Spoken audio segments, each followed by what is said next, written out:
Hi friends. ఈ పార్లమెంటులో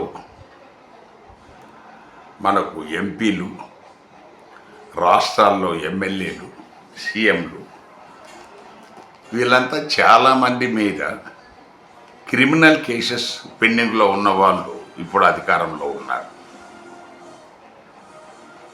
పాతకాలంలో ఒక క్రిమినల్ కేసు పెండింగ్ ఉందంటే వాళ్ళు ఎవరు రాజకీయ నాయకులు, పదవులు దక్కేవి కాదు. ఇప్పుడు అలాంటి వాళ్ళకే ఎమ్మెల్యే టికెట్ ఇస్తున్నారు, ఎంపీ టికెట్ ఇస్తున్నారు, గెలిపించుకుంటున్నారు. సో అందువల్ల మనకు ప్రస్తుతం ఉన్న ఈ పార్లమెంటు లేకపోతే అసెంబ్లీలలో న్యాచురల్గా మనకు వీళ్ళ సంఖ్య చాలా గొప్పగానే ఉంటుంది. అదేదో ఒకసారి మనం చూద్దాం.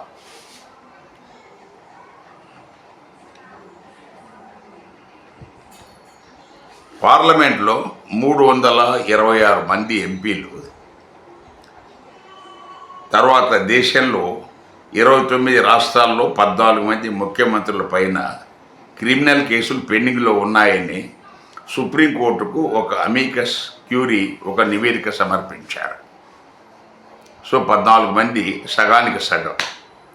సో 326 అంటే 354, తర్వాత 250 రాజ్యసభ 54 అనుకుంటా. ఇవి వాటిలో దగ్గర సగం. ఈ కేసుల్లో తెలంగాణ ముఖ్యమంత్రి రేవంత్ రెడ్డిపై 89 కేసులు ఉన్నాయని, ఆయన తర్వాత పశ్చిమ బెంగాల్ ముఖ్యమంత్రి సువేంద్ అధికారిపై 29 కేసులు ఉన్నాయని, కర్ణాటక ముఖ్యమంత్రి డికే శివకుమార్పై 19 కేసులు పెండింగ్లో ఉన్నాయని ఆ నివేదికలో చెప్పారు. సో ఇక్కడ రేవంత్ రెడ్డి మీద 89 కేసులు అది కేసీఆర్ గారి 10 సంవత్సరాల పాలనలో పెట్టినవి. సో అతన్ని రేవంత్ రెడ్డిని మనకు ఓటుకు నోటు దగ్గర ట్రాప్ చేసిన తర్వాత అతన్ని మీద పెట్టని కేసు అంటూ లేదు. సో అందువల్ల ఆ కేసులలో మెజార్టీ మనకు పెద్ద మసాలా ఉండకపోవచ్చు. బట్ కేసీఆర్ ఆయన ఆ రోజులలో, ఇప్పుడు మోడీ గారు ఎట్లా దేశానికి ప్రధానమంత్రిగా బలంగా ఉన్నారు, ఆయన తెలంగాణకు ఆయన బలమైన ముఖ్యమంత్రిగా ఉన్నాడు. ఆ టైంలో ఆయన ఇష్టరాజ్యంగా జరిగి ఉండొచ్చు. అలాగే సువేంద్ అధికారి కూడా మమతా బెనర్జీ ఆమెకు ఎప్పుడైతే విభేదించాడో ఆమె పెట్టి ఉండొచ్చు. అది అంటే మనం విశ్లేషిస్తే సరే.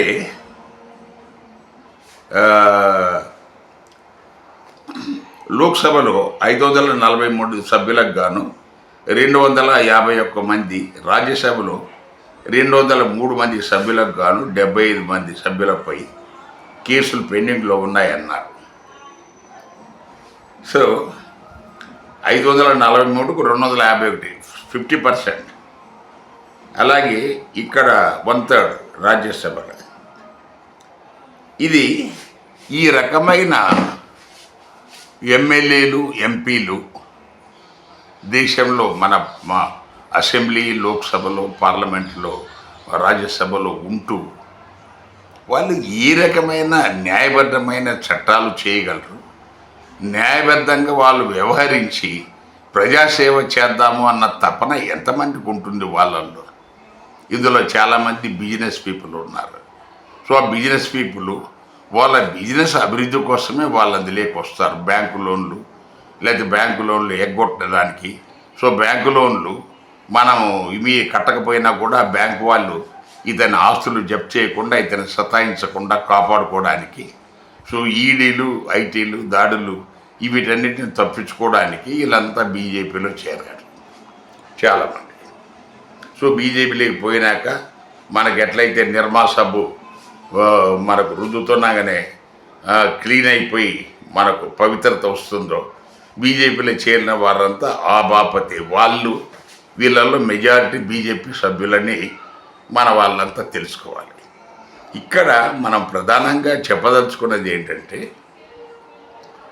కలంకిత ప్రజాప్రతినిధి సమాజానికి ఏమి సేవ చేయగలడు, ఎలాంటి నీతి వాక్యాలు, మంచి వాక్యాలు చెప్పే పరిస్థితి ఆయనకు ఉంటుంది.